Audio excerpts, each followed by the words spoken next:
이를 수용할 수 없으며 어떠한 경우라도 문재인 정권 좌파 독재의 문을 열어주는 패스트트랙을 결사 저지할 것임을 거듭 다짐하는 바입니다.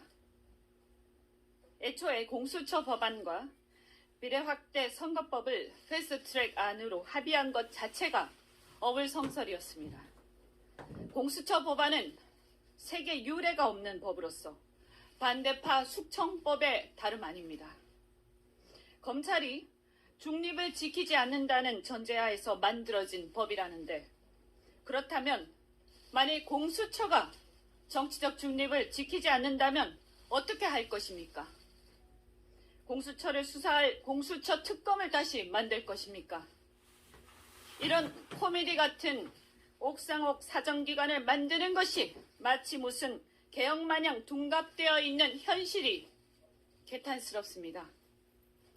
여기에 기소권 부여 여부는 100을 사기치냐 50을 사기치냐는 그런 차이만큼 무의미하고 어처구니 없는 논점에 불과합니다. 비례 확대를 골자로 하는 선거법 처리는 더 말할 것도 없습니다. 우선 선거법은 개임의 룰로서 주요 정당들 사이에 합의하여 처리하는 것이 전통이었습니다. 다수당이 배제된 채 제2중대, 3중대들과 함께 작당하여 선거법을 통과 처리한다는 것은 의회 폭거의 다름이 아닙니다.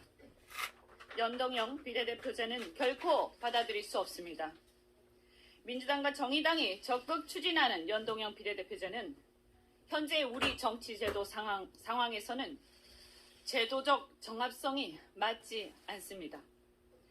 제왕적이라고 일컬어질 만큼 대통령의 권한은 막강한데 이를 강력히 견제할 야당을 2중대, 3중대로 사분오열시키는 비례대표의 확대는 대통령의 전횡과 집권당의 폭주만을 가속시킬 뿐입니다. 이런 이유로 저는 당원권 정지라는 황당한 징계로 손발이 묶여 있음에도 불구하고 패스트트랙 법안을 저지하기 위해서 최선을 다해 투쟁을 했습니다. 지금 대한민국은 좌파 운동권 정부가 들어선 이래 자유민주주의라는 체제의 근간이 허물어지고 있습니다. 소득주도 성장이라는 궤변 속에 시장경제는 명령경제, 지령경제 체제로 전환되고 있고 탈원전으로 국가 에너지 산업의 근간이 뿌리채 뽑히고 난미식 퍼주기 복지로 지속될 수 없는 그런 복지로 미래 세대의 자원마저 수탈할 지경에 처했습니다. 북한 편향의 통일 정책으로 한미동맹 관계는 파탄 일보 직전이며 국가 안보는 무장해제 수준으로 몰락하고 있습니다. 민주노총이 무소불위의 폭거를 자행하고 종북단체들이 광화문 한복판에서 김정은을 찬양해도 공권력은 꼼짝도 못하고 더 나아가 김정은을 풍자하는 우리 청년들을 불법으로 수사하는 그런 상황까지 이르렀습니다. 이처럼 대한민국은 민주적이지도 않고 자유를 지향하지도 않고 오로지 북한만을 추종하고 국민을 경제실험 대상으로 내모는 이런 운동권 세력들에게 철저히 농락당하고 붕괴되고 있는 상황임에도 이에 저는 단기 필마로 남아 신보수의 길을 개척하고자 합니다. 나라를 걱정하는 뜻있는 국민들이 보수 정치 세력들에게 요구하는 바는 분명합니다. 첫째, 보수가 아니 더 나아가서 대한민국의 헌법 가치를 지켜야 한다고 생각하는 정치 세력들이 모두 힘을 합쳐서 문재인 정권의 광기 어린 좌파 폭주를 저지하라는 것.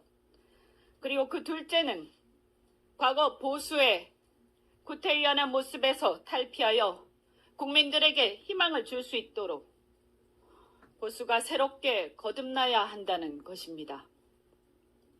무엇보다 민생을 도탄에 빠뜨리고 대한민국을 내부로부터 붕괴시키는 문재인 정부의 폭거를 저지하는 것에 제 정치 생명을 걸겠습니다.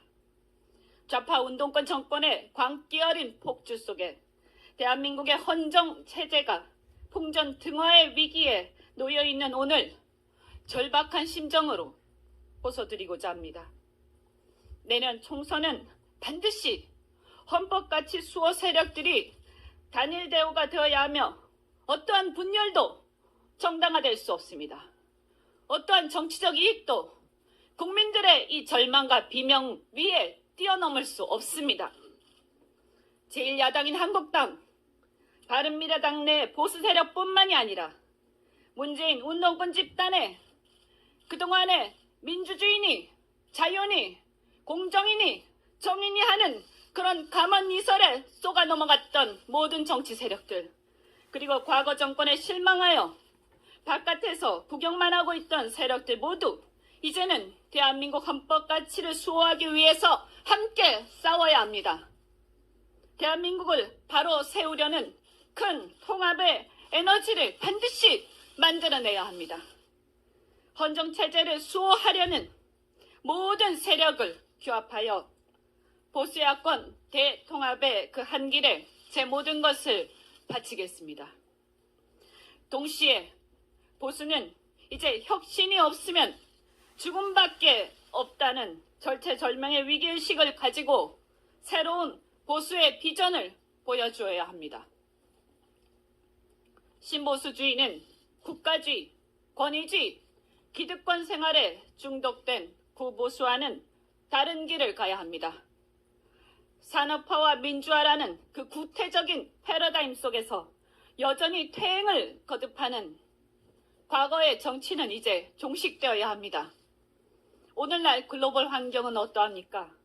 공유경제 등 산업의 패러다임이 바뀌고 있고 혁신이 일상화되어 4차 산업혁명으로 명명될 정도로 기술의 진전이 가속화되어 가고 있는 그런 시대에 이미 전 세계는 접어들었습니다.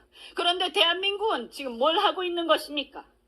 새로운 보수는 이러한 시대적 변화를 주도하면서 뉴미디어의 환경 속에서 나고 자란 밀레니엄 세대들과 호흡하며 거듭나야 합니다. 연공서열 대신 실력이 집단이 아닌 개인이, 획일이 아닌 개성이 중시되는 사회로 대한민국은 전환되어야 합니다.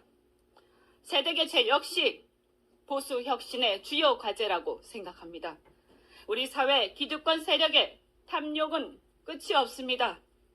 산업 현장은 정규직, 정년 연장 등을 통해서 일자리 독점을, 좋은 일자리는 청년들에게 봉쇄되어 가고 미래 세대들은 해외를 기웃거리는 그런 신세로 전락하고 있습니다. 정치도 마찬가지입니다. 여야를 막론하고 산업화, 민주화, 구태의연한 패러다임 속에 틀에 박혀서 독점화된 그런 정치 기득권 집단이 되어가고 있습니다. 자기들만을 위한 정치를 계속하고 있습니다. 특히 86세대들은 지난 30년간 민주주의를 상징 자본화해서 그들이 그 상징을 독점하고 30년간 정치를 해왔습니다. 그런데도 당리당략의 저열한 이해관계와 권력의 이권에 취해서 단 한 번도 후배 세대들에게 길을 열어준 적이 없습니다. 이제 그 세대는 더 이상 노욕을 부리지 말고 미래 세대가 대한민국의 미래를 열어갈 수 있도록 부디 용퇴하시기 바랍니다. 이제 저는 광야에선 한 마리 야수와 같은 심정으로 보수 대통합과 보수 혁신이라는 국민의 절대적 명령을 쫓을 것입니다. 국민 여러분의 많은 성원을 부탁드립니다.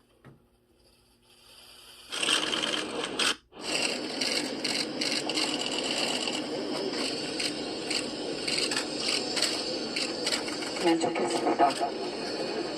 이 자리를 빌어서 다시 한번 지금까지 정말로 고군분투하신 우리 젊은 기자님들께 감사의 말씀을 드립니다. 고맙습니다.